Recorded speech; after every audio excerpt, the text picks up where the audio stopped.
Hello and welcome to the Huddle. Liam Santamaria with you, and it's been another big week in the NBL. Signings, announcements. It's been a big fortnight for the Brisbane Bullets. A new import, a new next star, and a high-profile development player announced. And the man they're going to play for is my guest today, James Duncan, former Sydney Kings assistant, now the head coach with the Bullets.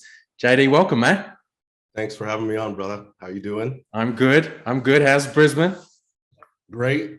24 today. The sun's shining, so I have nothing to complain about. Nothing. Have you got to know the city? Have you been for some walks along the river? So anybody that knows me knows that I don't go for walks, right? So, but the Brisbane, like every Saturday, Sunday, like I'm out there going for a walk, and it's just so unusual that I'm doing this right now, but it's pleasant. People are nice. Everybody's saying hello. Actually, I call that my office because I've been meeting all the players down there and walking around, so it's been great. And you guys have been out on the court a little bit, just starting to tick things over with some guys? A little bit of individual work for sure. Obviously, just like the rest of the NBL teams, not everybody's in right now. We're for sure getting on the court, but a lot of time in the weight room, getting our bodies right and getting healthy right now. Are you one of those coaches who, during those sessions, lifts with the boys? You look like you do. So yes, I'll be in there with them and I'll be lifting some weights because some of these guys are embarrassing me. So I got to get in there and try to do something right now. I am getting older, 44 now. So yes, I am in there doing a little bit of lifting right now. I remember Gorgon is a classic case of lifting with the fellas. And I can remember as a rookie playing for him and tipping weights off the bar during doing squats, and Gorge coming up and saying, "Lim, I was never as bad as you." Do you talk smack in the weight room? No, I do not, because I know like it just doesn't make any sense. These guys are lifting hard, and I'm just in there just trying to keep up and just lose some of that right here down here. I hear you. So, how are you feeling about taking this leap? Your coaching journey, 16 years or so coaching, 1 year as a head coach along that road. And now you're stepping in, the man in charge on the sidelines for the Bullets. How are you feeling about that a couple of months out from opening night?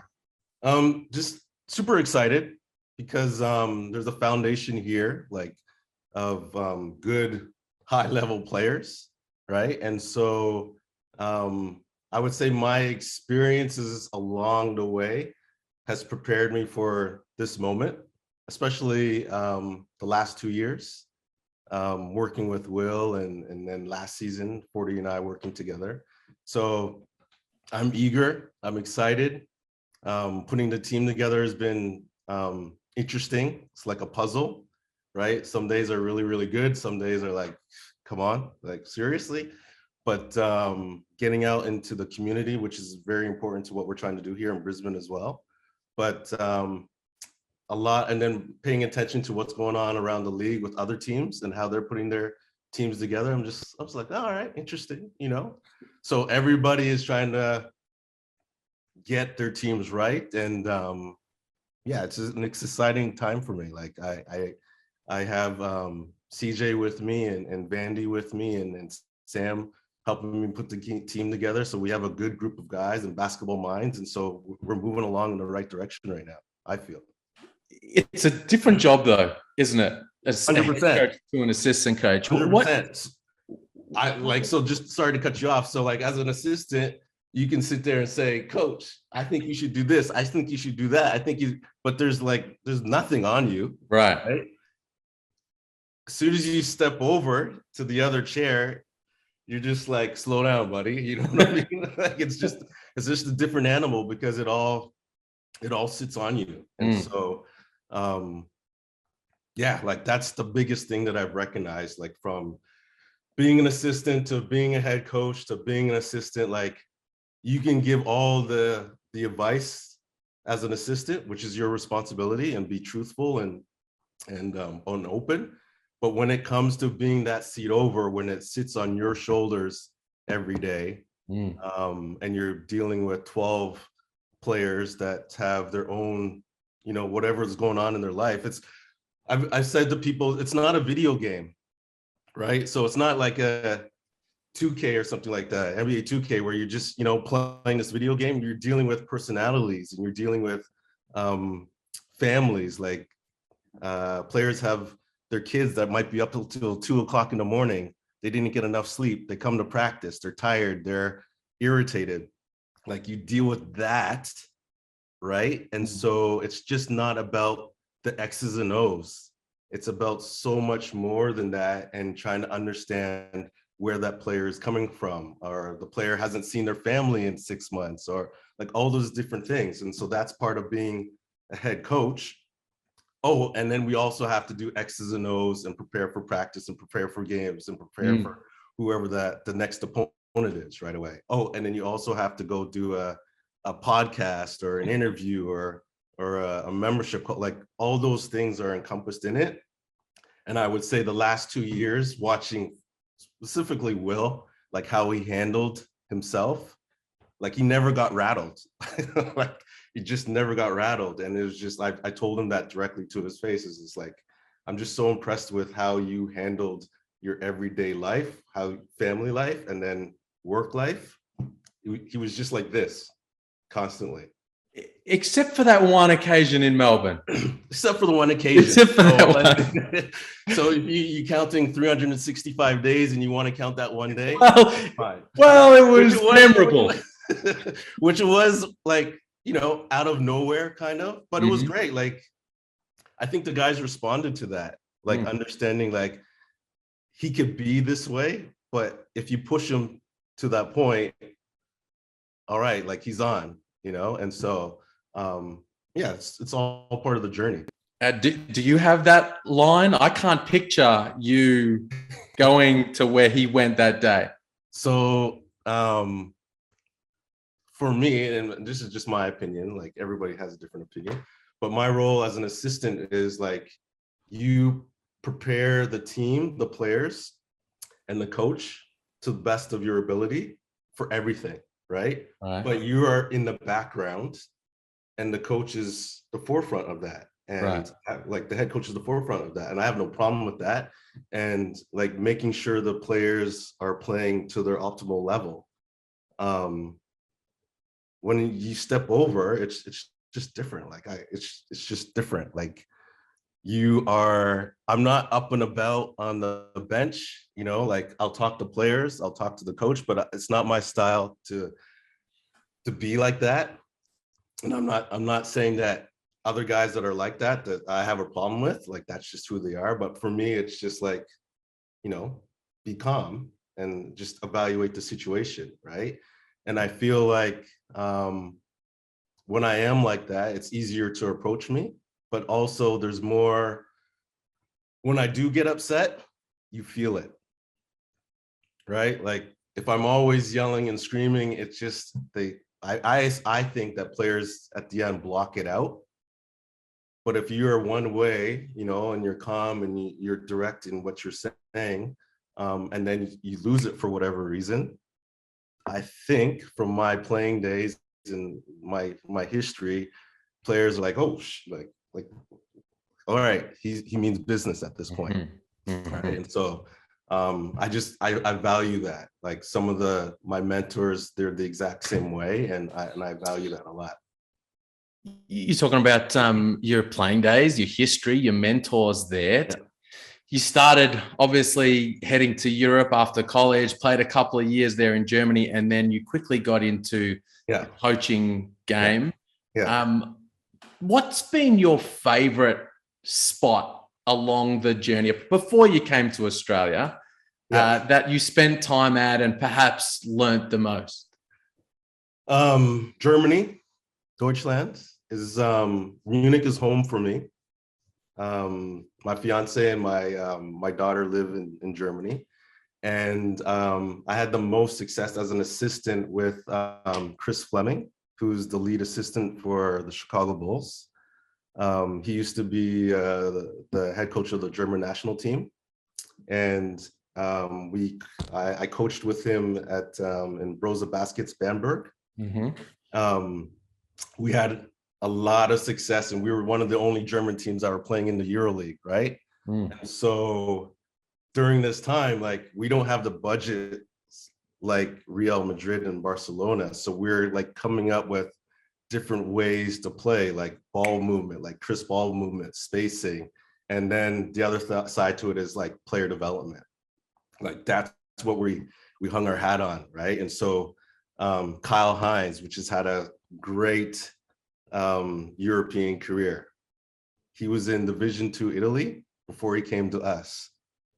Helped him develop, exploded. PJ Tucker, before he went to NBA and did all the things he's doing in the NBA, he was with us.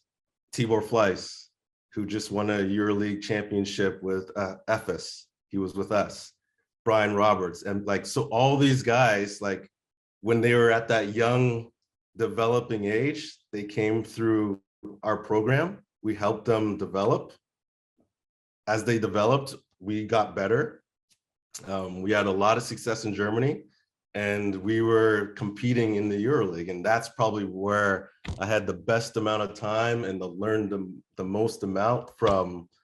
Like, Chris just really trusted me. We would sit in rooms talking about offense all day long, and just trying to manipulate how we move and just create opportunities for these guys that we're developing to show their skill set, right? And so from there, having success, that led to some opportunities in Asia or in Japan. It's funny how life and the basketball world work. You talk about Kyle Hines there and the time you spent with him. Well, he's now an owner of the Bullets, as you know. I mean, was this link a part? Did you touch base with him? You guys know each other from back then. How has that impacted on your getting involved with the organization? So we touched base a little bit, not too often, but when I went through the interview process, obviously Kyle was like part of the ownership group, so he was in there, and so there was a connection there, and he realized my journey, like where I've come from Quackenbrook to Bamberg to Japan, and so he was extremely happy for me. But just like everybody else, I had to go through the process and make them understand what my vision was, and did it align with them and where we were trying to go. But it was good to have a familiar face there, because he understood who I was. I think part of this journey, like right now here in Australia, people are still trying to figure out who I am, because I'm not like banging my chest, like, look at me, right? And so you would say, if you look at my resume, you would say, oh, all right, like he's been here, he's done this, he's done that. But if you say James Duncan, you're like, huh, who's that, right? And I get it, like I understand that, but like that doesn't deter me from where I want to go and where we want to bring the Brisbane Bullets, and what my philosophy is and how I want to bring people along with me. Talk about where you want to go with the Brisbane Bullets. Since the Bullets came back into the league, first 2 years wooden spoon, and then the last 3 years around 500, maybe a tick over one of those years. One trip to the playoffs, no playoff wins. What's the path forward for the organization, do you think, to get over that hump, to become, a championship contender? So we're gonna sort of like dive into a little bit of basketball. So like, it's clear, like Brisbane was my scout, right? Okay. Yeah. Right? So for 2 years, they were my scouts, and I kind of understood what they were trying to do, and they were very good offensively, right?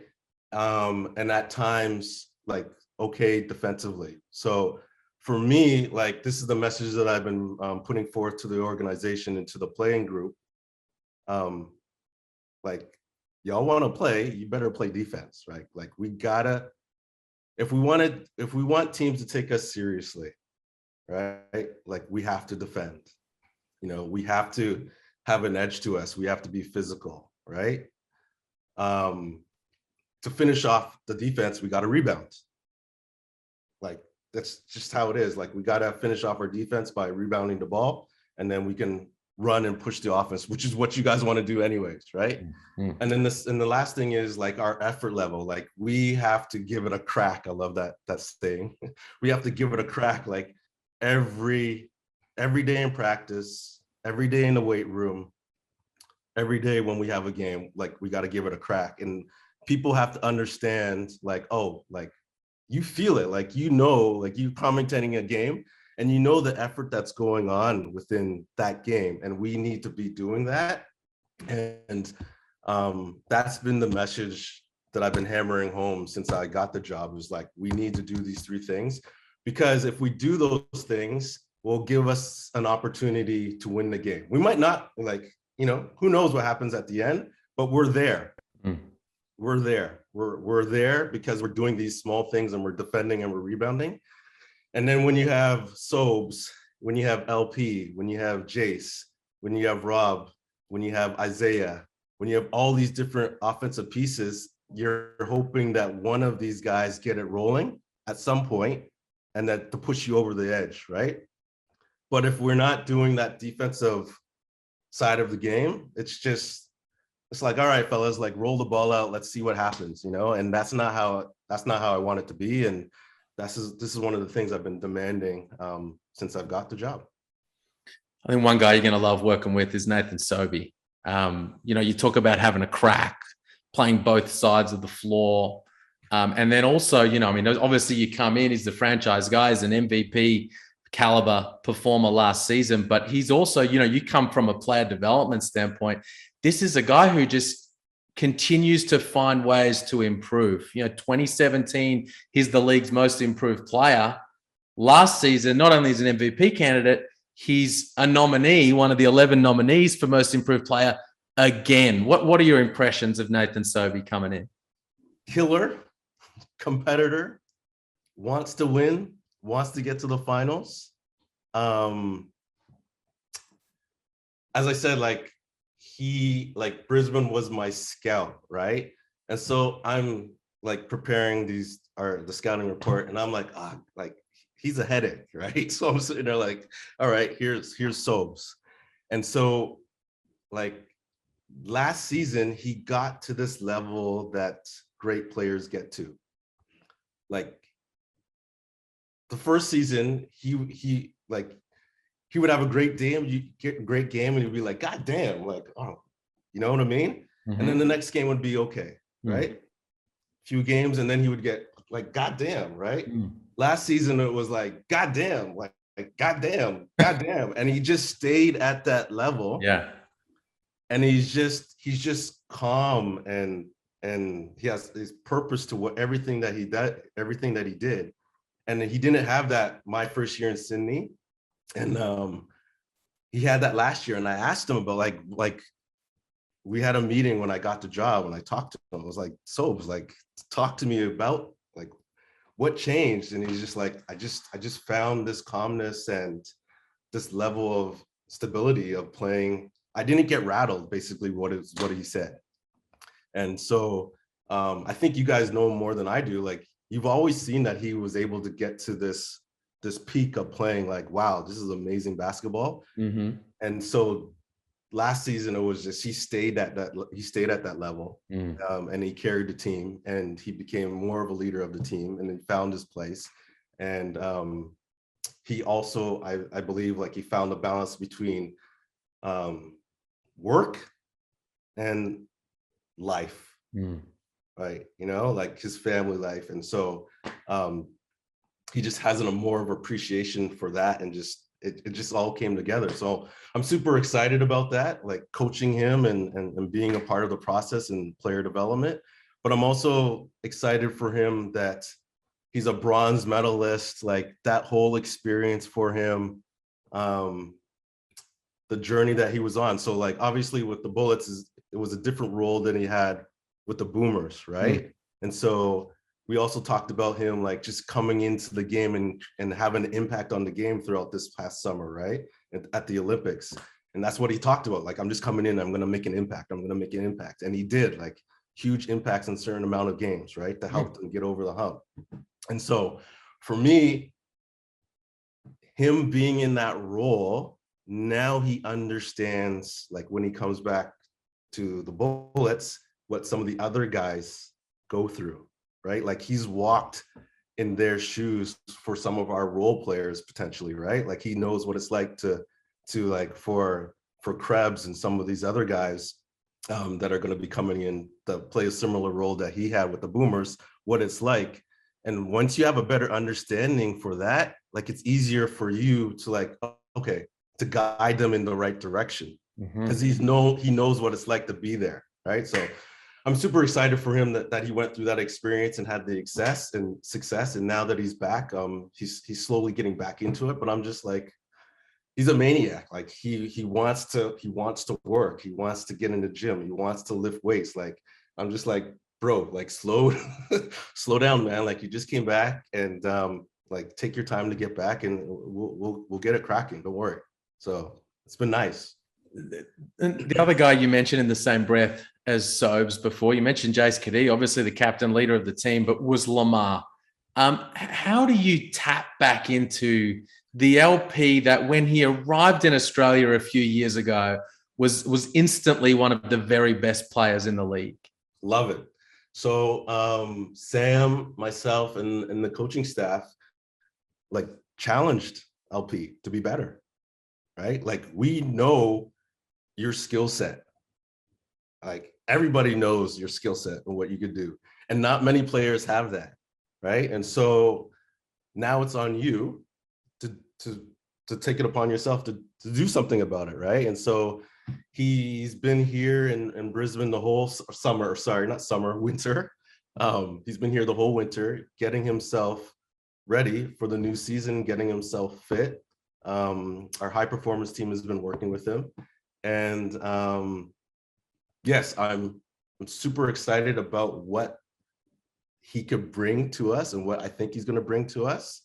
As I said to you before, we went on this walk and we were having a pretty good conversation, you know, and he has certain goals, which, like, I won't touch on, like, that's for him to talk about. But he's definitely motivated. I can tell you that, like, very motivated. And he loves Brisbane and he loves the fans. Like, it's unusual for, I would say, import players to be like, no, I'm good. I'm going to stay in Australia for the whole time and not go back to the States or wherever they're from. And he decided to do that because he wanted to get himself ready for the season, and second, because he just loves being in Brisbane. So I have a saying, everybody has an opinion, but actions are the truth, right? He's now putting some actions behind some of the stuff that we've been talking about. And so that's big time for me. And big time for the organization and the players. They see it. Of course. Has he been back on his bike? That's a saying that we have in Australia, you know, to get on your bike means to kind of get going. But I'm told he actually, when he's in Brisbane, rides around on a bike. I don't know who your source is, but that source is 100% correct. He's puts the helmet on. Puts the helmet on, gets This is not a motorbike. Not a motorbike, a bicycle. All right. Gets on the bike and rides to practice. Rides to Nissan Arena. Gets in. We're getting in the gym, lifting weights. For games? Getting on the courts. Do you know if does he ride to games? I have no idea. I don't know about last season. We need to find that out. I have no idea about that, but I can only tell you about what's been going on this season since I've been here. Like, he's riding to weights, he's riding to on-court practice in different spots throughout Brisbane as well. Okay. Even when he came out to meet me, like, so he's in South Bank and I'm just basically in the city. He rode over on his bike. Like, I was just like, all right, LP, okay, I see you. So yeah, it's good. It's good. Let's touch base also on some of those guys I alluded to off the top. You know, the new import, Robert Franks. Let's start with him. You weren't the only club that was kind of zeroing in and closing in on him. There was a sigh of kind of annoyance elsewhere around the league when you guys signed him and announced him. What's he going to bring to the team? He's hungry. Like he is. I spoke to him on the phone. He's like, Coach, I'm ready to get out to Brisbane now, right? And so he brings shooting. Obviously, he brings like a championship pedigree that he just won with with the Orlando Magic G League team. He brings rebounding, which is what I talked about earlier. Desperately need. We can put the ball in his hands to create a little bit, but he can space the floor. And with his gravity, because you have to respect his shot, like he's so dangerous in that area, he'll pull people towards him. And if they don't want to play him, then he'll, do what he does and knock down open shots. And from my conversations with him, he's just like, Coach, I want to play defense and I want to win. Let's get this thing going. I want to meet my teammates, and I'm excited to get out there. And so like we're ecstatic to have him. Like, as you said, there's other teams looking at him and very interested in him, and for him to choose us, very, very happy about that. What about the couple of new young fellas that have been added to the mix? The next star, Tom Digbo from Spain and France, and Chuan Xing Lu, 7'5" of the man, coming over from China as a DP. So Tom is talented, crazy athlete, and having conversations with Tom, and so it's like Sam was in there as well, and like he understands like nothing is going to be given to him like as the next stars. Like if you want it, you have an opportunity to come here and grab it, but you got to come get it, right? And so he needs to come work, and he's excited about doing that. And so he's going to be able to guard multiple positions. He's long. He wants to be able to play defense, and I think with these next stars in general, right? The NBA is obviously like the next step for all of them. Okay. As a next star, you have to figure out like where you're going to fit in the NBA, right? And I don't want to I'm going to go a little bit like, so JT and Diddy, right? Like JT brings like a crazy amount of energy, motor, defensive energy, and teams value that. And that's why he's been able to excel with the Rockets. From there, he continues to develop and knock down open shots and things like that. Diddy, like defensive wing player, right? Like gets after picking up Doncic in the backcourt, right? And play, like, who does that, right? So like he's kind of figuring out, if I want to stick, these are the things that I have to do. Like everyone is not going to be a scorer. There's 450 players in the NBA. Probably about 100 of them are professional scorers, right? The other, 350, 300, they've found their niche, like to stick, rebounding, making other players better, being a great teammate. Whatever it is, you got to find that. And I think with some of these next stars and Tom, like this is what we're going to help him do. Like we're going to help him develop his skill set and things like that. But he needs to be realistic to where he's going to fit in to the NBA if he's going to get there. And teams are going to look at him like, yo, like he can play wing or 3D wing. He can knock down an open shot. He's a good teammate. So if he doesn't play minutes, he's not whinging about it. Like all those things matter when you get to that point. And so conversations with him, he seems to understand that, and he's pretty excited about getting here. Big Lou, what can you say? Like unexpected, but very happy, excited to have him. He's going to create a different dimension totally to what we can do. Rim protection, great finisher around the rim. Are you going to guard him, Liam? No. Right? No. So like, you know what I mean? Like obviously teams, I get it. Like teams are going to put him in on balls and things like that. Yeah. So we got to be creative in that area. But to the other side to it, like that's 7'5" in the paint area. Somebody has to guard him. And if he's attracting that of gravity, like he's attracting attention to himself, other guys are going to be open. Had a conversation with him as well, with the translator. And I know that some other teams were after him as well. Mm-hmm. And he chose the Bullets, right? Which also says something about what we're doing here in Brisbane and the player development and us being a destination club, right? So pretty excited about that. I don't know how the sleeping, like what type of bed he needs and like a driving arrangements, like all those things have to be worked out. Yep. But yeah, man, like he's skilled too. Like he's a skilled player that can get up and down on the floor. And so I'm so intrigued about him. The last person, so Bogues was, you know, pretty big as well. And I've stood beside Luke, right? But the last person that I coached that big was Tibor Fleiss, who was 7'3", who's in FS right now. Tyrell might need to show him which shops to head to.